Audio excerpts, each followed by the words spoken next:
So, ayan guys, mag-experiment tayo. Mag-experiment tayo gagawa ng candle. Ayan, gumawa na ako ng candle. So, ayan siya. And this is rose. Ooh. Smell good. Haluin ng mabuti. So, yung paggawa naman ng candle is, meron siyang procedure. Hindi yung basta-basta ka lang gagawa ng candle. So, for example, itong wax. So, ngayon, yung gamit ko is soya wax. Soya wax yung gamit ko. Kasi usually, yun naman talaga mga ginagamit ng mga common candle maker. So, sa soya wax po is, kailangan natin ng at least 185 Fahrenheit. Tapos, bago natin ilalagay yung mga fragrance oil na napili natin. So, sa rose, gumawa na po ako. So, ito po yung sa rose. Yan yung resulta. Resulta ng rose natin.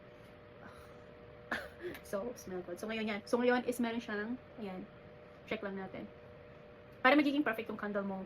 Kasi, ibang candle make, nagkakaroon ng biak-biak. Tapos, meron siyang tunnel. Pag binuburn mo siya, nagkakaroon ng tunnel. So, parang na-wasted yung, binayad mo, diba? So, ngayon, as 197. So, antay lang natin siya. Magiging, siguro mga 180 to 185 para maging perfect bago natin ilalagay yung fragrance oil na pili natin. So, yan lang yung ating gagawin, guys. Parang ang ginagawa ko ngayon para ako naglalaboratory. Char! So, ayan. Mag-experience tayo habang bata pa tayo.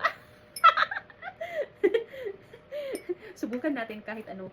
Habang bata pa tayo. Gawa tayo ng candle kasi para hindi na tayo bibili. So, ayan. So, ilalagay na natin itong ating fragrance oil na napili. So, dandahan lang natin siyang ilagay. Ooh.